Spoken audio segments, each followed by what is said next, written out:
ರಾಜ್ಯ ರಾಜಕಾರಣಕ್ಕೆ ಸ್ವಾಮೀಜಿಯೊಬ್ಬರ ಎಂಟ್ರಿ ಆಗೋದು ಸನ್ನಿಹಿತವಾಗಿದೆ.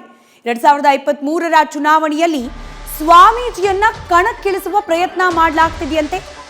ಇವರೇ ಕರ್ನಾಟಕದ ಪಾಲಿನ ಯೋಗಿ ಆದಿತ್ಯನಾಥ್ ಆಗಬಹುದು ಅನ್ನೋ ಚರ್ಚೆ ಕೂಡ ರಾಜ್ಯ ರಾಜಕೀಯ ವಲಯದಲ್ಲಿ ಚರ್ಚೆಗೆ ಒಳಪಟ್ಟಿದೆ. ಈಗಾಗಲೇ ಆ ಸ್ವಾಮೀಜಿಗೆ ಕೇಸರಿ ಪಕ್ಷ ಅಂದ್ರೆ ಬಿಜೆಪಿ ಆಫರ್ ಕೂಡ ನೀಡಿದೆಯಂತೆ. ಇವರ ಬಗ್ಗೆ ಬಿಜೆಪಿಯಲ್ಲಿ ಬಿಸಿ ಬಿಸಿ ಚರ್ಚೆ ನಡೀತಿದ್ದು, ಯಾವ ರೀತಿಯ ಚರ್ಚೆ ಅನ್ನೋದೇ ಸದ್ಯಕ್ಕಿರುವ ಕುತೂಹಲ. ಅಖಾಡಕ್ಕಿಳಿಯುವ ಬಗ್ಗೆ ಆ ಸ್ವಾಮೀಜಿ ಕೂಡ ರಿಯಾಕ್ಟ್ ಮಾಡಿದ್ದಾರೆ. ಹಾಗಾದ್ರೆ ಸ್ವಾಮೀಜಿ ಹೇಳಿದ್ದೇನು? ಹಾಗಾದ್ರೆ ಆ ಸ್ವಾಮೀಜಿ ಯಾರು, ಎಲ್ಲಿಂದ ಸ್ಪರ್ಧೆ ಮಾಡ್ತಾರೆ, ಸ್ವಾಮೀಜಿಯನ್ನ ಸೆಳಿತಾ ಇರುವ ಬಿಜೆಪಿಗೆ ಇದರಿಂದ ಆಗಬಹುದಾದ ರಾಜಕೀಯ ಲೆಕ್ಕಾಚಾರವೇನು ಅನ್ನೋ ಬಿಗ್ ಸ್ಟೋರಿಯನ್ನ ನ್ಯೂಸ್ ಫಸ್ಟ್ ಇವತ್ತು ಬಿಚ್ಚಿಡ್ತಾ ಇದೆ.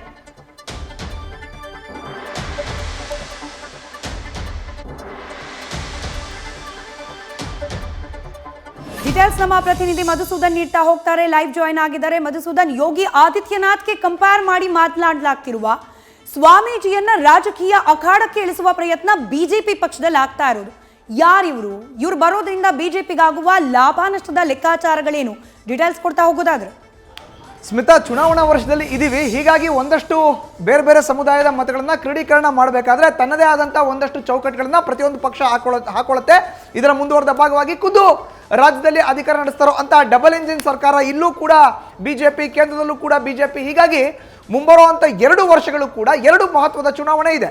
ಒಂದು ರಾಜ್ಯ ವಿಧಾನಸಭೆ, ಮತ್ತೊಂದು ಲೋಕಸಭಾ ಚುನಾವಣೆ. ಹೀಗಾಗಿ ಕಳೆದ ಲೋಕಸಭಾ ಕ್ಷೇತ್ರದ ಚುನಾವಣೆಯಲ್ಲೇ ಚಿತ್ರದುರ್ಗ ಲೋಕಸಭಾ ಕ್ಷೇತ್ರದಿಂದ ನೇರವಾಗಿ ಈ ಸ್ವಾಮಿಗಳನ್ನ ಕಣಕ್ಕಿಳಿಸಬೇಕು ಅನ್ನೋ ಒಂದು ಚಿಂತನೆಯನ್ನ, ಯೋಜನೆಯನ್ನ ಖುದ್ದು ಬಿಜೆಪಿಯ ಹೈಕಮಾಂಡ್ ನಾಯಕರು ಮಾಡ್ಕೊಂಡಿದ್ರು. ಬಟ್ ಅವತ್ತಿನ ದಿನ ಆರ್ಥಿಕವಾಗಿ ಸದೃಢವಾಗಿಲ್ಲ ಅನ್ನೋ ಕಾರಣಕ್ಕೋಸ್ಕರನೇ ಸ್ವಾಮಿಗಳೇ ಅಖಾಡಕ್ಕೆ ಇಳಿಯೋದನ್ನ ಹಿಂದೆಟ್ ಹಾಕಿದ್ರು. ಅವತ್ತೊಂದು ಸ್ವಲ್ಪ ಹಿಂದೆ ಸರಿದು ನೇರವಾಗಿ ಆರ್ಥಿಕವಾಗಿ ನಾನು ಸದೃಢವಾಗಿಲ್ಲ ಅನ್ನೋ ವಿಷಯವನ್ನು ಹೈಕಮಾಂಡ್ ನಾಯಕರಿಗೆ ತಿಳಿಸಿದ್ದಾರೆ. ಇದಾದ ಬಳಿಕ ಬಿಜೆಪಿ ಹೈಕಮಾಂಡ್ ನಾಯಕರು ನೇರವಾಗಿ ಸ್ವಾಮಿಗಳಿಗೆ ಹೇಳಿದ್ದಾರೆ, ನೀವೇ ಕ್ಯಾಂಡಿಡೇಟ್ನ ಅಂತಿಮ ಮಾಡಿ, ನೀವೇ ಅವ್ರನ್ನ ಗೆಲ್ಸ್ಕೊಂಬನ್ನಿ ಅನ್ನೋ ಒಂದು ಟಾಸ್ಕ್ನ ಕೊಟ್ಟಿದ್ರಂತೆ. ಹೀಗಾಗಿ ಬೆಂಗಳೂರು ಗ್ರಾಮಾಂತರ ಜಿಲ್ಲೆಯ ಆನೇಕಲ್ ವಿಧಾನಸಭಾ ಕ್ಷೇತ್ರವನ್ನ ಈ ಹಿಂದೆ ಪ್ರತಿನಿಧಿಸ್ತಾ ಇದ್ದಂತ ದಲಿತ ಸಮುದಾಯಕ್ಕೆ ಸೇರಿದಂತ ಆನೇಕಲ್ ನಾರಾಯಣ ಸ್ವಾಮಿ ಅವ್ರನ್ನ ಚಿತ್ರದುರ್ಗ ಲೋಕಸಭಾ ಕ್ಷೇತ್ರಕ್ಕೆ ಬಿಜೆಪಿಯ ಅಭ್ಯರ್ಥಿಯನ್ನಾಗಿಸಿ ಅವರ ಗೆಲುವಿಗೂ ಕೂಡ ಈ ಸ್ವಾಮಿಗಳು ಶ್ರಮಿಸಿದಾರಂತೆ. 2011ರ ಜನಗಣತಿಯ ಪ್ರಕಾರ ಸ್ಮಿತಾ, ರಾಜ್ಯದಲ್ಲಿ ದಲಿತ ಸಮುದಾಯದ ಮತಗಳೇ ಅತ್ಯಂತ ಹೆಚ್ಚಿನ ಪ್ರಮಾಣದಲ್ಲಿ ಇದೆ ಅನ್ನೋ ಒಂದು ಮಾಹಿತಿ ಇದೀಗ ಲಭ್ಯ ಆಗ್ತಾ ಇದೆ. ಬಟ್ ಅದು ಅಧಿಕೃತವಾಗಿ ಎಲ್ಲೂ ಘೋಷಣೆ ಆಗಿಲ್ಲ, ಹೊರಗಡೆ ಕೂಡ ಬಂದಿಲ್ಲ. ಆ ಒಂದು ಜನಗಣತಿಯ ಪ್ರಕಾರ ಅತ್ಯಂತ ದೊಡ್ಡ ಸಮುದಾಯ ಅಂತ ದಲಿತ ಸಮುದಾಯವನ್ನ ಈ ತನಕ ಯಾರು ಅಧಿಕೃತವಾಗಿ ಹೇಳಿಲ್ಲ. ಹೀಗಾಗಿ ದಲಿತ ಸಮುದಾಯದ ಮತಗಳ ಮೇಲೆ ಕಣ್ಣಿಟ್ಟಿರೋ ಅಂತ ಬಿಜೆಪಿಯ ಹೈಕಮಾಂಡ್ ನಾಯಕರು 2023ರ ರಾಜ್ಯ ಸಾರ್ವತ್ರಿಕ ವಿಧಾನಸಭಾ ಕ್ಷೇತ್ರದ ಚುನಾವಣೆಯಲ್ಲಿ ಚಿತ್ರದುರ್ಗ ಲೋಕಸಭಾ ಕ್ಷೇತ್ರದ ವ್ಯಾಪ್ತಿಗೆ ಬರುವಂತ ಹೊಳಲ್ಕೆರೆ ವಿಧಾನಸಭಾ ಮೀಸಲು ಕ್ಷೇತ್ರದಿಂದ ನೇರವಾಗಿ ಸ್ವಾಮಿಗಳನ್ನ ಕಣಕ್ಕಿಳಿಸಬೇಕು ಅನ್ನೋ ಒಂದು ನಿರ್ಧಾರವನ್ನ ಮಾಡಿದಾರಂತೆ. ಈ ಒಂದು ವಿಚಾರವನ್ನು ಈ ರೀತಿ ಪರಿಗಣಿಸಬಹುದಾ ಮಧುಸೂದನ್?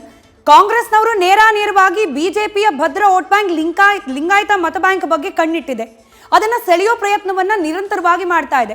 ಇದಕ್ಕೆ ಕೌಂಟರ್ ಕೂಡ ಆಗಬಹುದಾ? ಮಾದಾರ ಚೆನ್ನಯ್ಯ ಅವರನ್ನ ಕಣಕ್ಕಿಳಿಸುವ ಪ್ರಯತ್ನ, ಸಿದ್ದರಾಮಯ್ಯ ಅವರ ಸುಭದ್ರ ಮತ ಬ್ಯಾಂಕ್ ಅಂದ್ರೆ ದಲಿತ ಅಹಿಂದ.